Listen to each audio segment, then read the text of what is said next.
And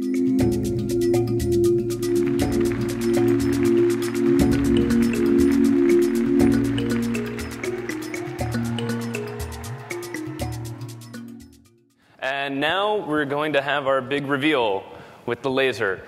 I'd like to welcome up the CEO of Velodyne, Bruce Hall, and Rick Yoder, who's going to be the laser jockey. All right. Thank you.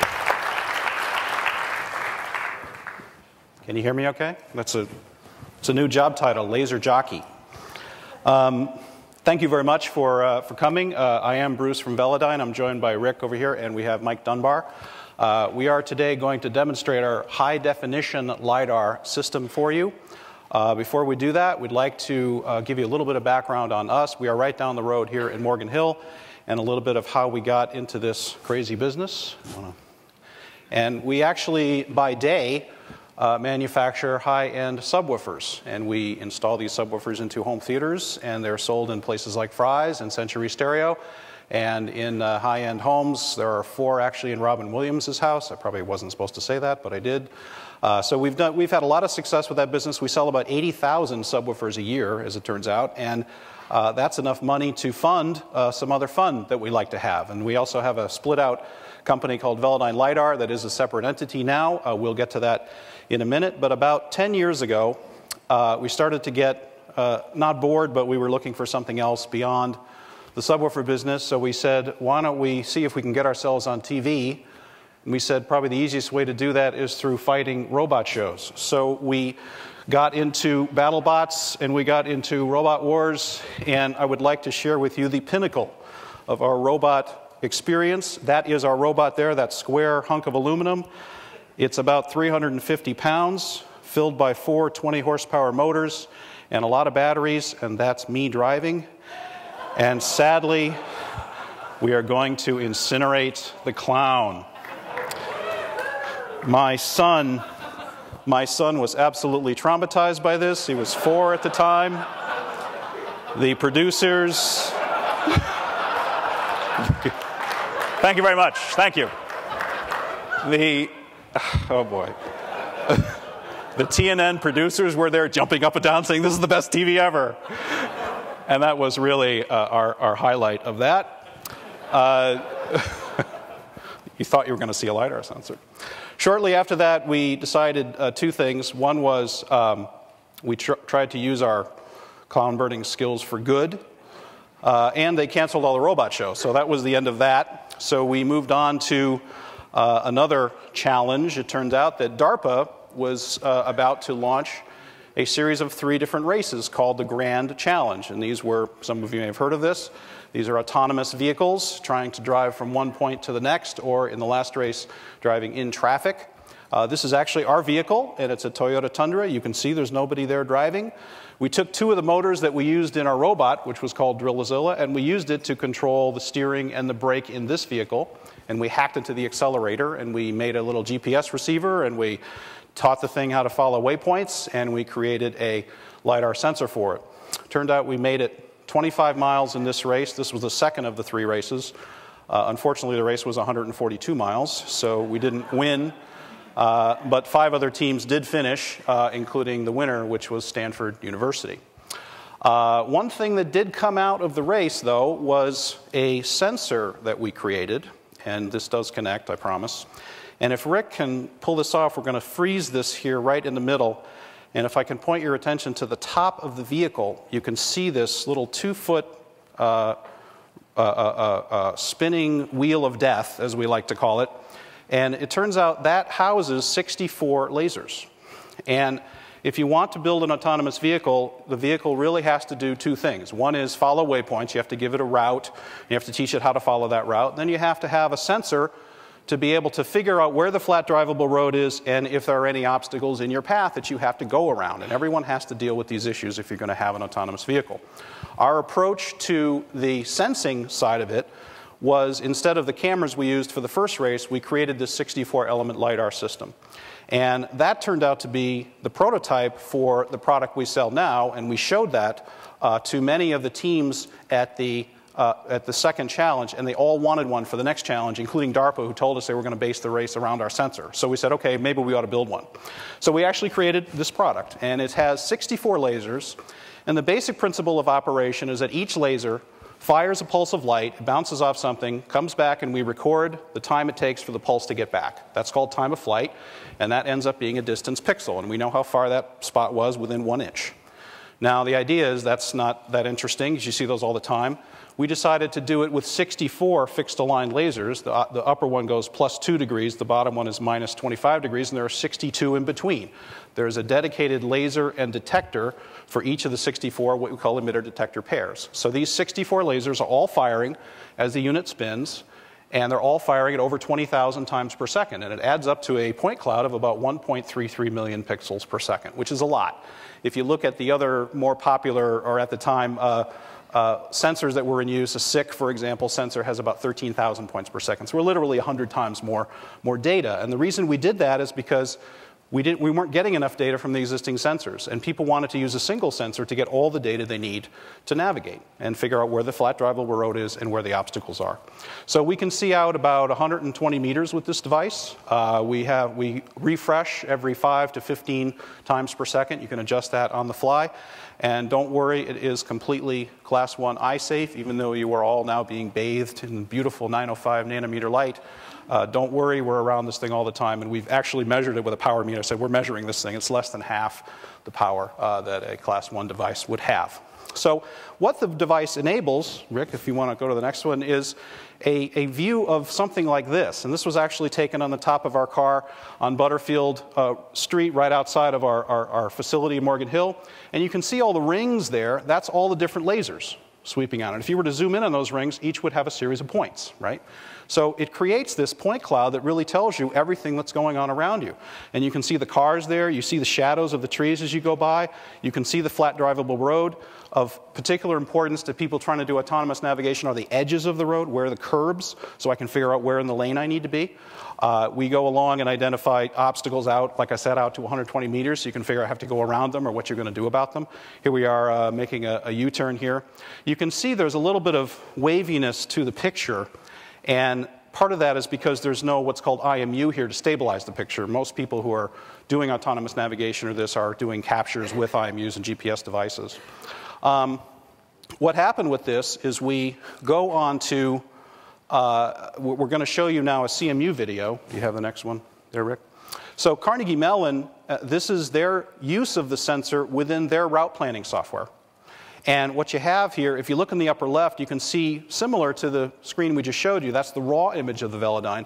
But if you look at the main screen, you can see the car that's right there in front of the sensor. That's an object of interest to Carnegie Mellon as they do their route planning. So are the edges of the road. And you see this yellow star coming up, that's a waypoint. They have to go to that waypoint and then navigate to the next one, meanwhile stay on the road.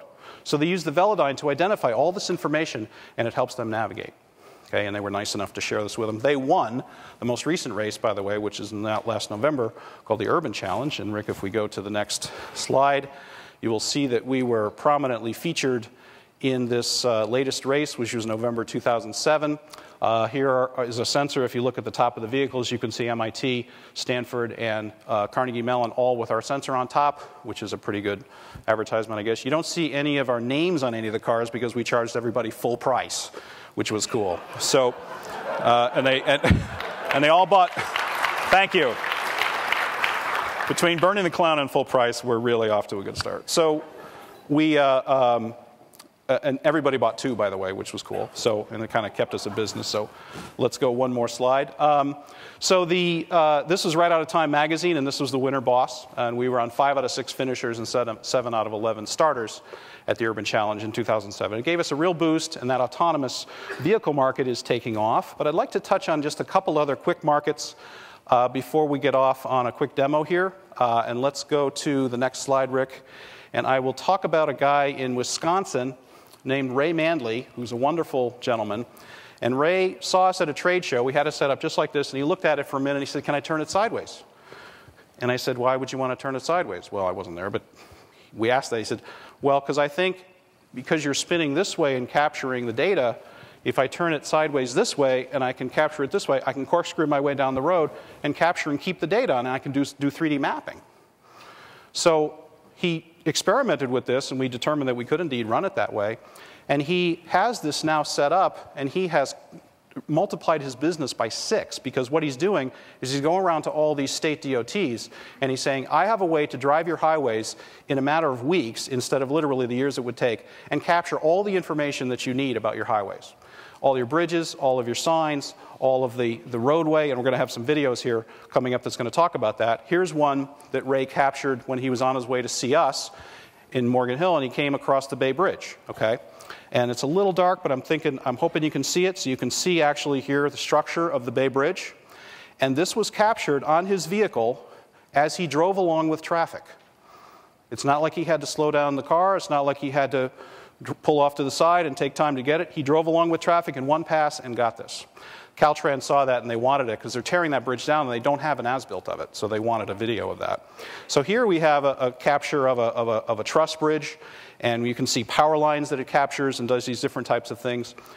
You have a scene here that's here, and we have one more video, I think, of this, which is pretty cool, and we have, I'm going to point out heights here. If you look at the numbers that are popping up, those are automatic post-processing numbers that indicate heights of things like foliage, and how high are your power lines, how wide are your bridges, how high are your bridges. This is automatic indicators to DOT where they have to go out and do road maintenance. One pass, full speed. So it's an order of many orders of magnitude better in terms of efficiency as we try to capture and process this data. But it turns out that none of that matters because we got ourselves into a Radiohead video.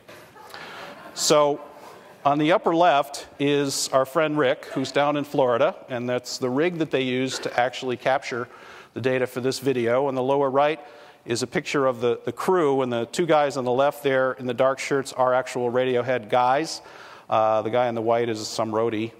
In the back, the guy kind of sticking his head up is a guy named Aaron Coblin. I would strongly urge you to go visit aaroncoblin.com. He does an amazing amount of very cool stuff with Lidar and other types of technologies, and he really was the engine behind the art of the laser and driving this forward. And he invited us in and processed all the data. It was fantastic. And we actually do have some video from the House of Cards video. It was Grammy nominated, so there. Didn't win, but it was nominated. The facial shots were not our sensor, but all the outdoor shots were. And here we have a capture of a street, and you can see it cuts back and forth to the facial shots here. Aaron did a lot of very interesting post-processing. You can see some of the wires here. He did some dissolve work where he had these things blowing away and things like this. You can find this video up on YouTube, and I think it was at 2 million downloads a number of months ago, so hopefully it's up from there. And you can see some more of the special effects here. Here's an urban canyon, which is a very common capture for mapping, for the mapping space.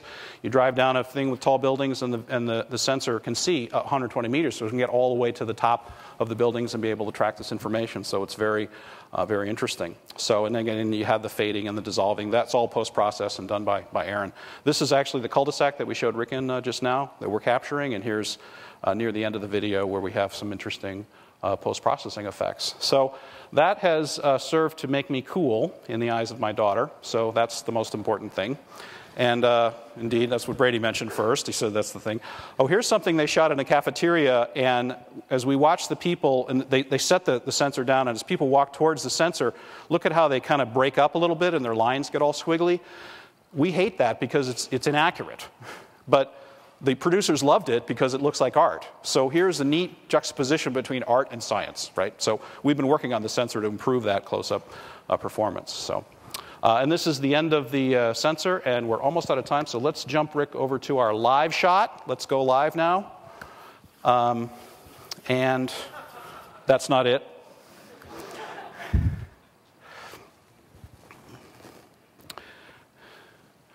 Here we are. Would anyone like to wave? There we are. Okay. We have a process here. Let's do the wave as we walk back, please. Can you watch Brady?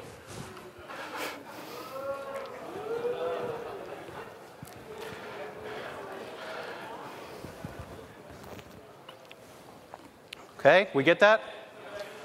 All right, that was for practice. Okay, come back up, Brady. No. Listen, we're gonna record one and we're gonna put it up on YouTube. So, are you ready? Here we go. Ready? We're recording. Here we go. It's the 7th inning stretch. Okay, one more time, coming back. One more time. Oh, did you stop, Rick? Oh, okay, that's all right. We got it going back. Okay. And you can actually see, as I'm out of time here, you can see all the rings on the laser. If you can see the flat, we call it road, but it's actually hallway right over here. So that's what we're looking for with the laser, is obstacles and flat drivable road. That was the idea. And then somebody turned it sideways for mapping, and it turned out to work out. So we're going to be, they told me right out front here. So we'll have this set up, and you can come by and ask questions, and we can talk about the sensor or acoustics or anything you like. So, okay? Thank you very much.